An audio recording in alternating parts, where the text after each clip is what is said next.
Okay, now to find my place again. General, I think that in large part has dealt with your complaint as regards the conduct of Mr. Adams. You, beyond that, then move to another issue from paragraph 186, and this relates to what you say is the conduct of Ms. Kola Barnard as a member of parliament. And you have attached, or you have reproduced a start of a statement. In dealing with that particular complaint, please have regard to the question that the chair had posed at the beginning of your evidence about Mr. Adams, or no, I think it was Commissioner Baloyi, which is the relevance of this evidence, this complaint, to the terms of reference. So you deal with your complaint regarding Ms. Barnard, but please try and locate it to the extent that you can in its proper context. Not that I'm claiming credit. I raised that question. Oh, I do. The chair definitely raised it. Yes. If you are able to, if you are not, and you explain it away as part of the pattern that you reference, then we will deal with it in due course. Actually, in my marginal comments on my statement, I have the same question in respect of this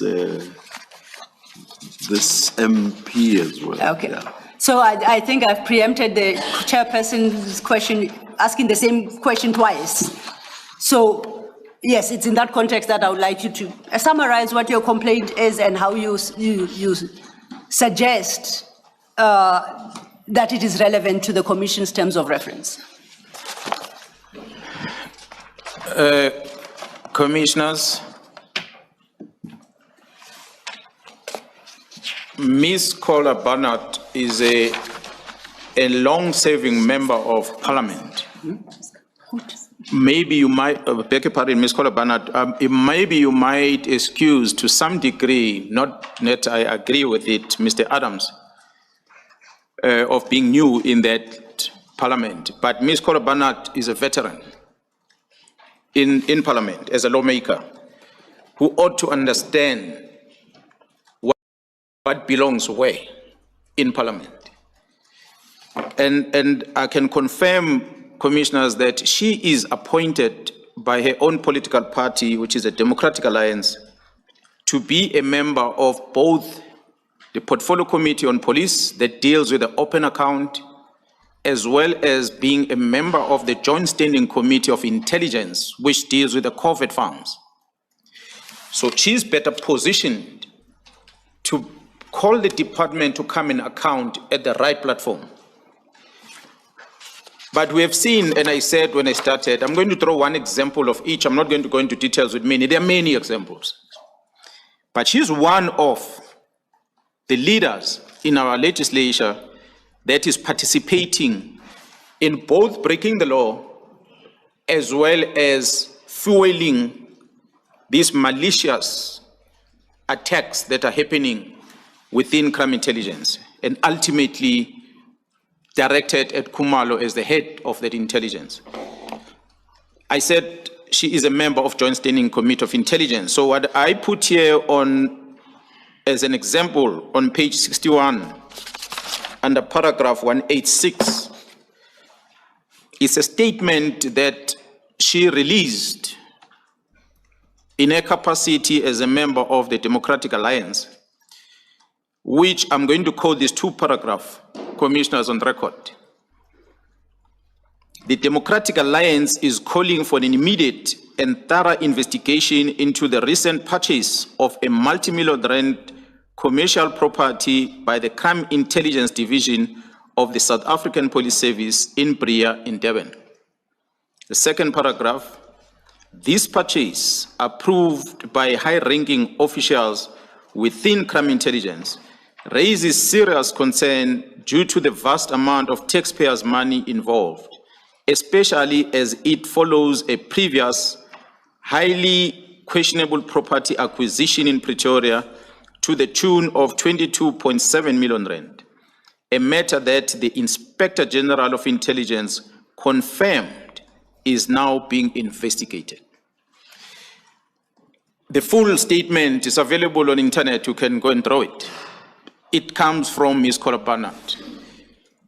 Now she's introducing an Inspector General. We know, and we're going to demonstrate that later, that the intelligence community, they operate separately from a normal account. There are 3 entities established in the country. One is within defense, another one is state security, the third one is crime intelligence. And both of them are supervised by the Inspector General of Intelligence.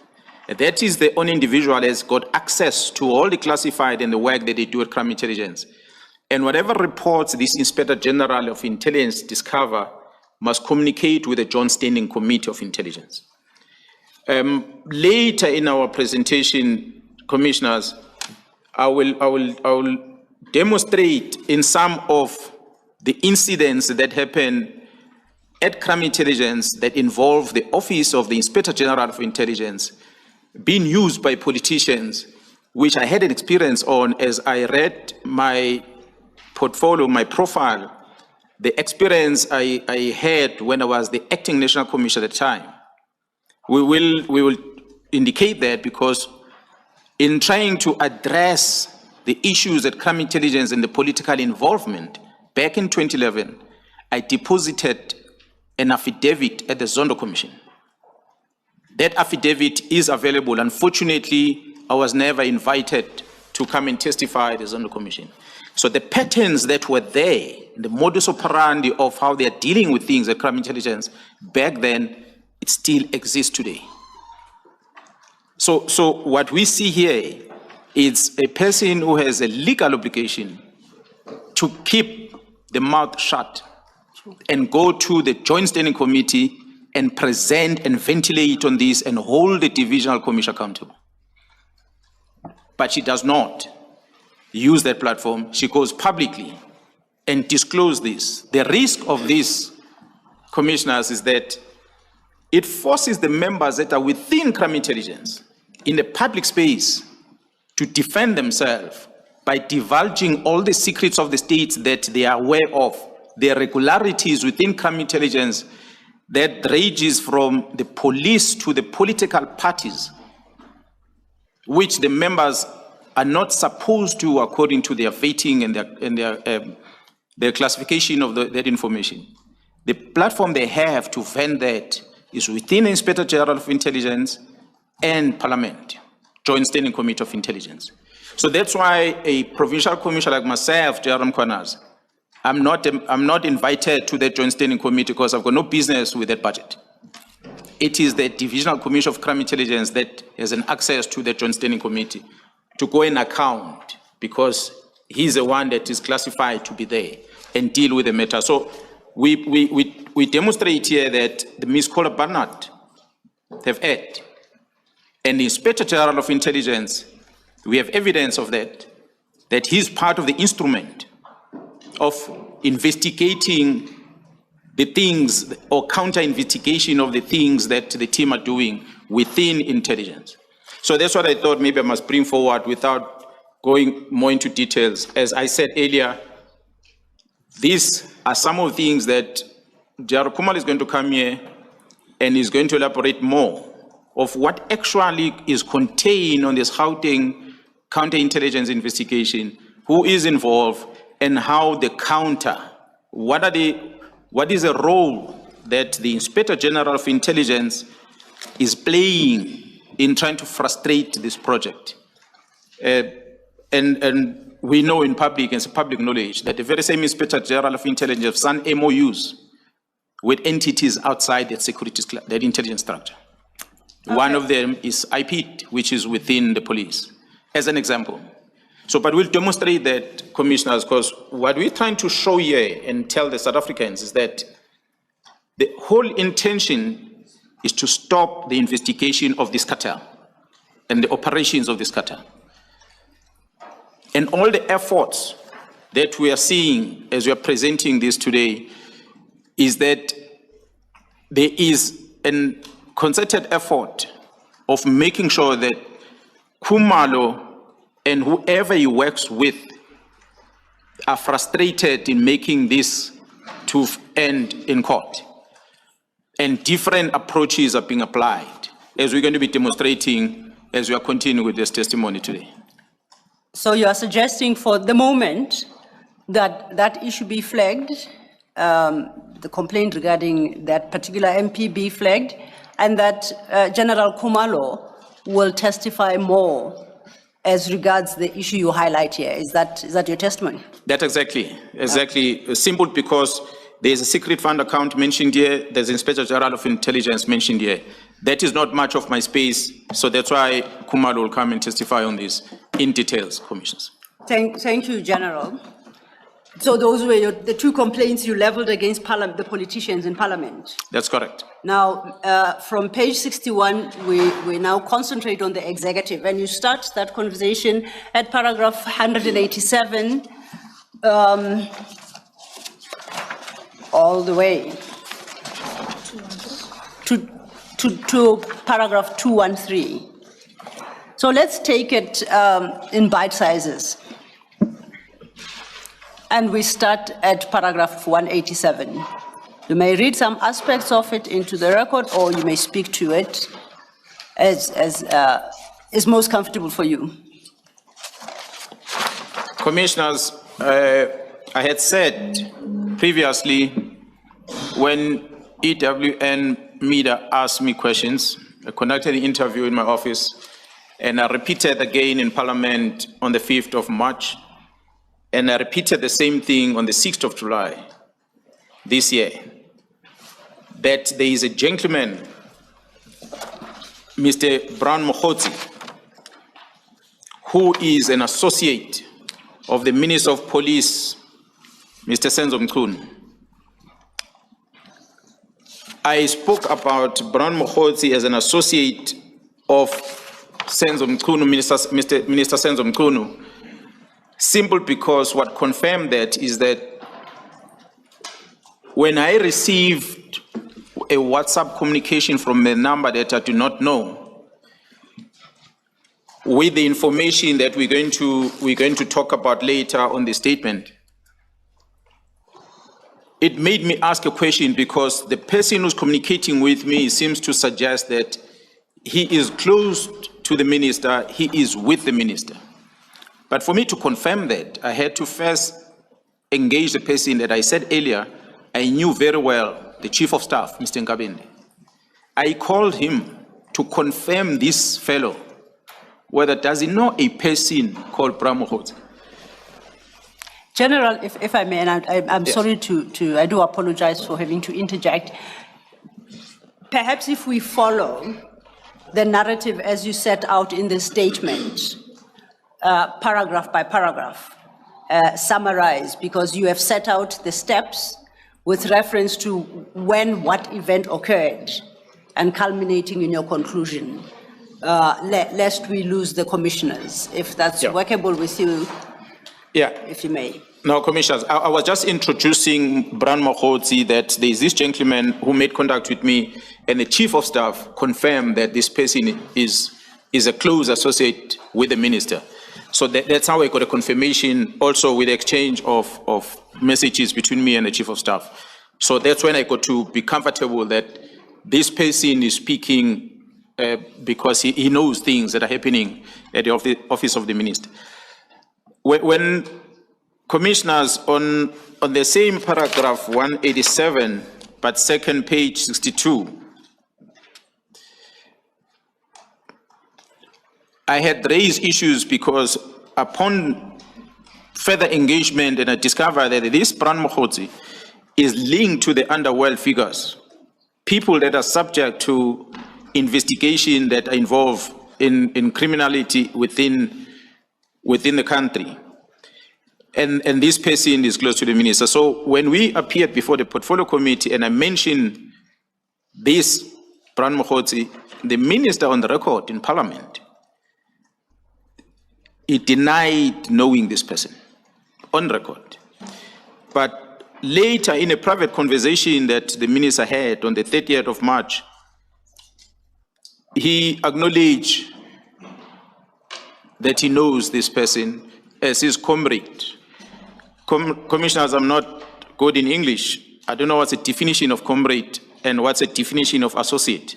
I use the word associate, and it deny the associate, but it confirm a comrade. I'm not an associate, but I'm a comrade. So, And this was a private conversation between whom? between the minister and one lady on X that goes with a hand-loaned care. That's a conversation that, fortunately, that lady recorded the conversation. It was a telephone conversation between them. And if I may, General, I know you're getting there, but because the chairperson has posed the question, is that conversation? I apologize. I switch it off because the paper tends to make noise. To the chair, we will get to that point, but perhaps the chair might want to make a note that recording that the general references is dealt with at paragraph 201 of his statement, and that's where the detail of that recording is provided. Thank you. Thank you. Okay, thanks, Commissioner. Commissioner, the communication between me and this Mr. Bran Mokhotsi started on the 30th of September 2024.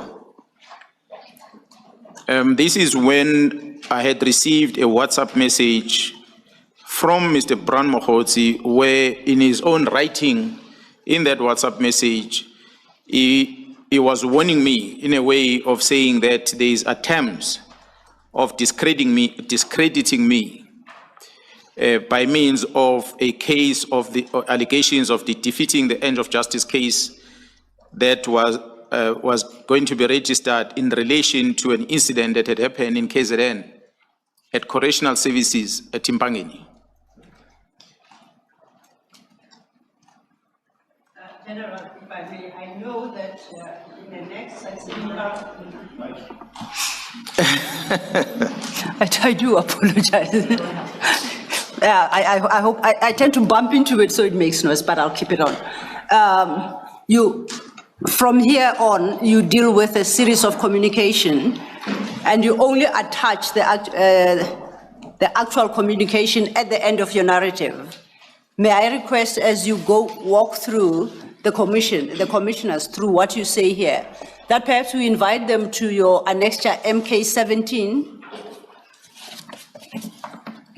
and you read both what you state in your statement in relation to any single event with reference to any part of MK17. Thank you. Thank you, Commissioners.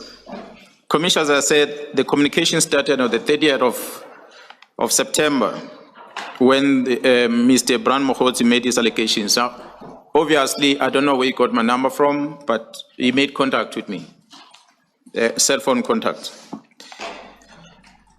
Sorry, is it the one on page 315? 313, that's where it starts, Commissioners. It starts from 313, 313, 314, and it runs up until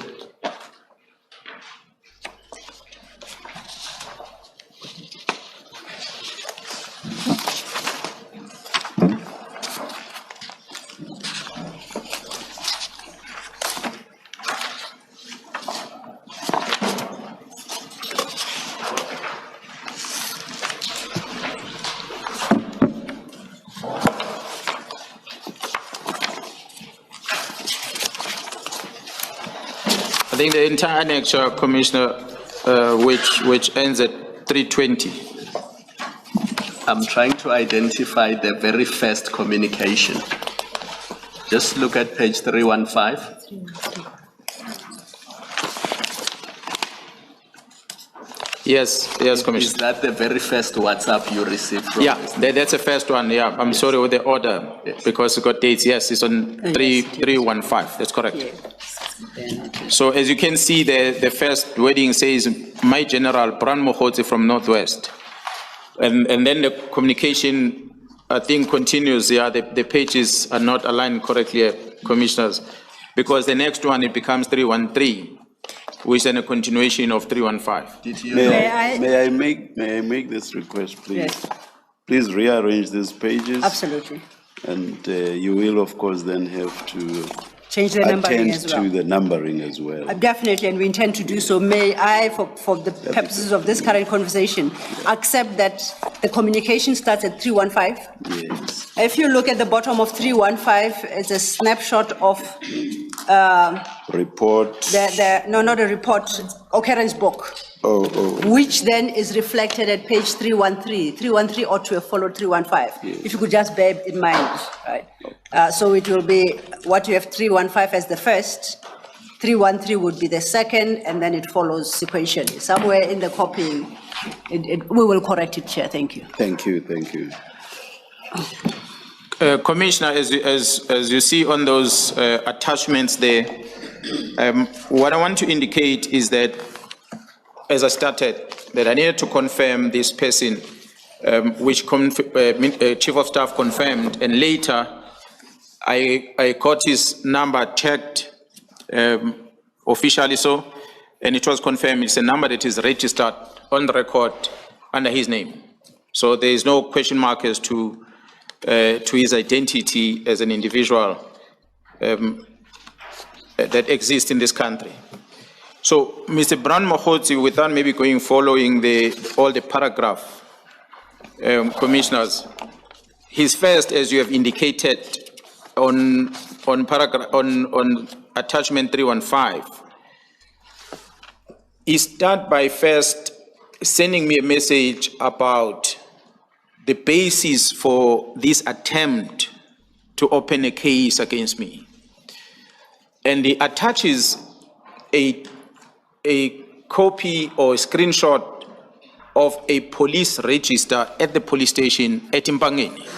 He had said it's from Northwest, but he sends me a copy of the occurrence book of Mpangeni SAPS. That's a police station that is serving the Minister of Police. It's literally less than 5 kilometers away from the minister's house. I received this thing. I'm already told it's close to the minister. That's why I'm linking the minister to it. He sends me this OB, and I'm asking myself, I wonder, how does he get hold of a copy of an OB entry? But nonetheless, he sends me the copy of the OB entry. But he also sends me a draft letter that was not signed. The letter that is not signed has the similar content. Unfortunately, Commissioner, we did not print it, but it is that which is referred to on 313 KZN factual report. That is the draft letter. It's a letter, a police letter, that has got the details of an officer that was in charge on that scene on the day of an incident that happened at Correctional Services. But that officer did not sign that letter. It's a letter that is drafted but without a signature. So he attached it on WhatsApp. Before you proceed, just for the record, that letter was not provided for the purposes of your statement. It is what is attached as per these messages under KZN factual report. But the actual document itself is not provided to us, so we don't know the contents. Am I correct? Well, because it was attached, I'd opened it. I cannot remember if I saved that letter separately. I'll just have to check on the record, because I did a screenshot of the conversation between me and him before they were deleted. So we will check and see if you can still. I'll check on my record. Probably I will have the copy of the letter. Thank you, General. Commissioners, this is the first communication he has with me. And I then responded to him, as you see there on 315. On his initial letter, when I asked him what was he talking about, then he sends me this communication. But I gave him a response on that communication. And my response was to him that I am aware of the incident. I was involved in that incident. I'm the one that guided the leader of that team of how to handle that case. the content of the occurrence book and the content of the factual report that was attached is a true reflection of my guidance to him. And I explained to him what actually transpired at this correctional facility on the day. Please refer me to the relevant page. That would be 3.1 what? Your response to him. Because, yeah, the sequence is confusing as was indicated earlier. Commissioner, I'm going to have to align these attachments here because I think, yeah, indeed they are confusing. If the Commissioner agree, allow me. Can't we take a 3 or 5 minutes and then you just rearrange this? We just rearrange and we'll renumber. Because, for example, I'm looking, that was a State House, blah, blah, and I have no idea We shall do so. Thank you, Chair. Thanks for the opportunity. how that comes into the picture. Well, not unless Commissioner wants to break, but it doesn't take me long to get to the right page on my response. It's just the sequence of them, because I know that. That's why I was asking you to take me to the relevant page, because I didn't see where your response is, for example. General. 318. 318. Is that, so is it your response that starts, that was a State House which is within DCS premises? That's correct. Does your response start exactly there? Commissioner, I don't think it starts there. It could be that maybe not all the attachment that we put in. Does it start at the bottom of 319? I know that matter very well, which was an illegal operation that was conducted at the premises of a high-ranking DCS officer without a search warrant. That was a State House, which, is that how it flows? That is correct. That's Chair, correct, Commissioner. Maybe we should take that break, then we can align. Let's take the opportunity granted, right? Thank you.